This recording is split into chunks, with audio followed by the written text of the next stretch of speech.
I'm guessing you're on board for this concept. His job and our job, whether if we live in the district, go door to door in the district and say, listen, this woman has done nothing for you in terms of bringing the size of government under control, bringing your taxes down, returning some of your liberties to you that have been taken away by government. You don't have to even be hardcore conservative. You don't have to be Republican for those things to resonate with you. So this gentleman's job is to get out and do the work. And he has worked tirelessly. And usually, since I've been here, since '94, bottom line is, whoever has run against Eddie Bernice has been like that guy with the tank in Tiananmen Square, just ready to get steamrolled. It's just the way it is. That's just the way it's been. Maybe not this year. Because maybe this guy can do it. I believe this guy can do it. This gentleman believes he can do it. Join me in welcoming the next congressman from District 30, Pastor Stephen Roden.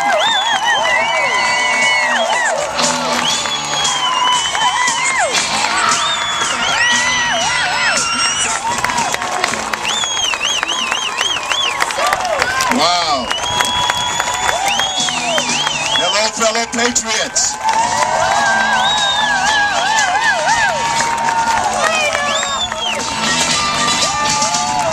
This is our moment.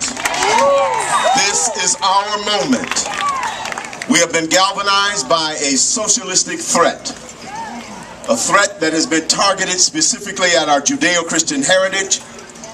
It has been targeted at our founding principles, and it is time for us to respond. Our response must be targeted and specific. We are patriots, and we have a duty before us. Our task is to rescue this republic.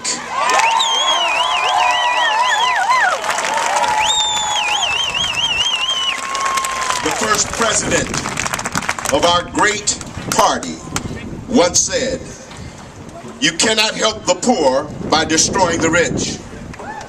You cannot strengthen the weak by weakening the strong. You cannot bring about prosperity by destroying the thrift.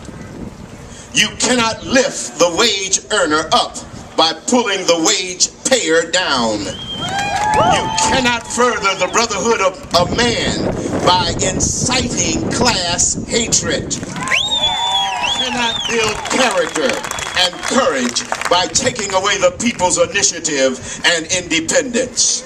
And you cannot help the people permanently by doing for them what they could and should do for themselves."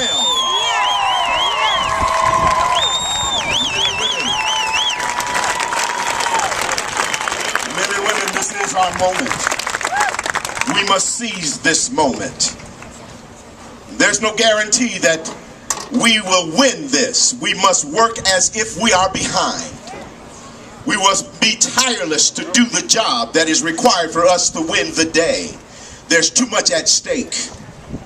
I want to remind you of a warning that was made by Thomas Sowell, commenting on Scott Brown's victory. He said, "They say in politics overnight is a lifetime. But just last month it was said that the election of Scott Brown to the Senate of Massachusetts doomed the health care bill." Now, some of the same people are saying that the passing of the health care bill will doom this administration and the Democrats' control of Congress. And then he says, it ain't necessarily so. It ain't necessarily so. What Thomas Sowell is saying to us, if we're not ready to do the heavy lifting, if we're not ready to get out and march the streets and look our neighbors in the eye and declare to them that we must rescue this republic, we'll lose the day. And friends, to lose the day means that we lose this nation. There's too much at stake. This is not a moment of excitement that we can come and cheer and clap our hands. We are engaged in the struggle of our lives. And we must fight. And we must win.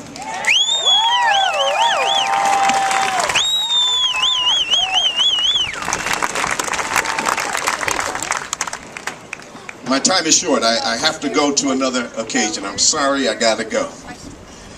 But I want you to know this, that you can find out more about our campaign at www.brodenforcongress. You can go there and you can participate in the rescue of this nation by hitting the donation button and contributing to my campaign. We need your help. The media has come out and they have observed you and they're asking questions. Why are you here? We are here because we've had enough of our leaders ignoring the will of the people. We've had enough. We've had enough of government's intrusion into our homes and in our lives and into our family lives. We've had enough. We've had enough of our elected officials who swore to uphold the Constitution, trampling underfoot our Constitution. We've had enough. We've had enough of socialists pushing and shoving us towards their attempt to socialize our economy. We have had enough. We've had enough. We've had enough of out of control spending that is killing our children and our grandchildren's future. We've had enough. And we're going to Washington. We're going to Washington to take back our country. We're going back to Washington to reestablish our founding principles. We're going to Washington to reposition our Constitution as the guiding light to limit government and to reassert our resistance to